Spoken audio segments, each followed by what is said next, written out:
네, 고고도 미사일 방어 체계 사드를 경북 성주에 배치하기로 하면서 주민들 반발이 적지 않은데요. 일본도 사드 레이더 기지 2곳을 운영하고 있죠. 글로벌 뉴스, 오늘은 일본의 사드 레이더 기지 배치 과정을 자세히 좀 짚어보겠습니다. 최호원 특파원.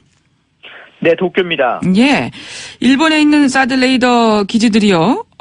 국방부는 우리나라에 설치되는 것과는 좀 다른 것이라고 설명했던 것 같은데요.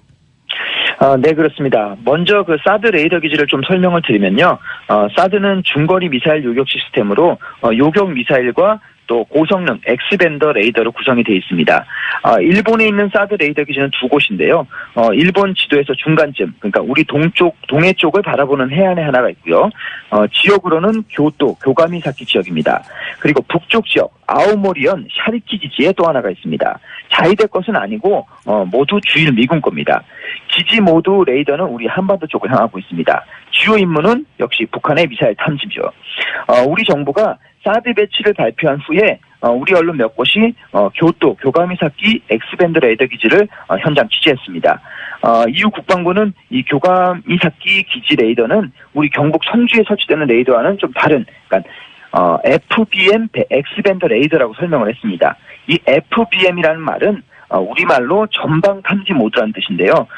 요격 미사일을 같은 기지에 함께 운영하지 않고 그냥 전방으로 먼 거리를 탐지하는 역할만 합니다. 탐지 거리가 1100km 이상으로 굉장히 넓습니다. 우리 성주에 배치하는 것은 종말 모드, 즉 낙하 미사일 탐지용으로 상대적으로 탐지 거리가 600에서 700km 정도로 짧습니다. 대신 요격 미사일을 함께 운용하죠. 같은 레이더 장비이긴 한데 쓰는 방식이나 소프트웨어가 좀 다르니 다르게 봐달라. 이것이 국방부의 설명입니다. 예. 근데 지금 일본도 이 사드 레이더 기지를 배치하면서 어땠나요? 우리처럼 갈등을 겪었습니까? 네, 그렇습니다. 근데 최근에는 분위기가 많이 달라졌습니다. 일단 2006년에 배치된 아오모리 샤리키 기지를 좀 살펴보겠습니다. 사드의 엑스밴드 레이더는 미국의 미사일 방어 체제, 즉 MD의 핵심 부분입니다. 중거리 미사일 공격을 탐지 요격하는 역할을 맡고 있죠. 미국은 전 세계 어느 곳에서 미사일 공격을 해오더라도 먼저 탐지 요격하게 되면서 과거부터 주요 동맹국들에게 MD 참여를 요청했고요. 샤리키 기지는 2003년 일본이 미국의 MD 참여를 공식 발표하면서 결정이 된 겁니다. 우리나라는 그동안 MD에 참여하지 않겠다고 발표를 했었죠. 그러다가 갑자기 이제 이번에 사드 배치를 결정한 겁니다. 2003년 일본 정부가 미국의 MD 참여를 공식 발표한 지 2년 뒤에 2005년 9월에 일본의 엑스밴드 레이더 기지가 결정이 됩니다. 그런데 최종 배치 지역 발표까지는 이후 1년이 더 걸렸습니다. 방위청 장관, 부장관이 수시로 지역에 내려갔고 지자체 또 지역의회를 설득했습니다. 주민 설명회도 8차례나 열렸습니다. 또 아오모리현도 중앙정부와 별도로 엑스밴더 레이더 전문가 검토회를 구성하고 자체 연구를 또 시작을 했습니다.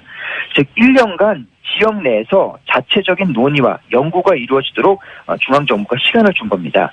그리고 나서 배치 지역을 공식 발표했습니다. 우리나라의 경우는 지난 8일에 사드 배치를 발표했고요. 그리고 5일 만인 13일 배치 지역을 경북 성주로 이제 공식 결정을 했죠.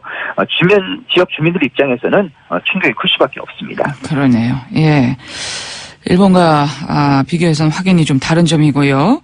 그리고 네. 지금 전자파, 소음에 대한 우려가 계속 제기되고 있는데 일본은 어떻습니까? 아직도 현지에 레이더 기지 반대 단체가 활동을 하고 있습니다. 하지만 예전처럼 격렬하지는 않고요. 일단 샤리키 기지는 주거 지역에서 4km 정도 떨어져 있습니다. 주민들하고 생활 공간이 좀 떨어져 있어서 그 반발이 많이 줄은 상태입니다. 하지만 소음은 여전히 문제입니다.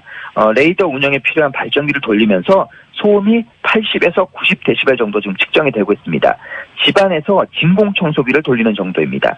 하지만 기지 밖으로 나오면 소음이 크게 줄어든다 이런 이야기들이 나오고 있습니다. 하지만 불안감이 사라지는 것은 아니죠. 그래서 현재 일본 정부와 주일미군은 주변 주민들에게 매년 무료로 건강검진을 해주고 있습니다. 엑스밴드 레이더의 전자파에 대한 시민들의 우려를 해소하기 위해서 이게 공식 사업 목표입니다. 네. 그러면 또 다른 기지 교가미사키라고 했나요? 이쪽은 어떻습니까? 우리 언론들의 취재가 집중되는 곳인데 샤리키 기지와는 좀 다르게 교감을 찾기는 3개월 만에 배치 지역이 확정이 됐습니다. 그런데 3개월 이후에는 12차례 주민 설명회가 또 열렸고요. 그리고 환경 영향평가도 거쳤습니다. 배치 지역 발표 이후 1년 10개월 만에 레이더 배치가 완료가 됐습니다. 아마 그 주변에 토지 매입 등의 절차가 더 필요했기 때문인데요. 우리 경북 성주의 경우는 훨씬 더 빠르게 배치가 될 것으로 보입니다. 교감을 찾기도 여전히 그 반대 단체의 활동이 되고 있는데요. 하지만 전자파보다는 소음이 주요 이슈입니다. 현재로서는 전자파는 아직 특별한 이상은 나오지 않고요. 하지만 반대 단체들은 전자파의 측정 위치나 방법에 문제가 있다면서 정밀한 측정을 요구하고 있는 상황입니다. 예. 일본 레이더 기지와 우리와 가장 큰 차이는 역시 레이더가 향하는 방향이 아닐까 하는 생각이 드는데요. 네, 일본은 역시 두 곳 모두 다 바다가 보이는 해안 언덕에 위치하고 있고요. 미군은 레이더를 지면에서 5도 정도 높이 쏘기 때문에 그 이하, 즉 해수면 쪽에 어선들에게는 영향이 없다 이렇게 주장을 하고 있습니다. 하지만 우리 경북 성주는 말씀하신 것처럼 내륙이죠. 그리고 주거지도 훨씬 가까이 있습니다. 그래서 일본보다 더 엄격한 기준이 필요하다 이런 주장도 있습니다.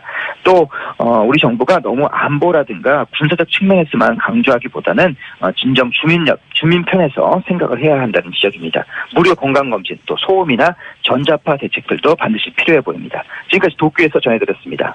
네, 최호원 특파원 잘 들었습니다.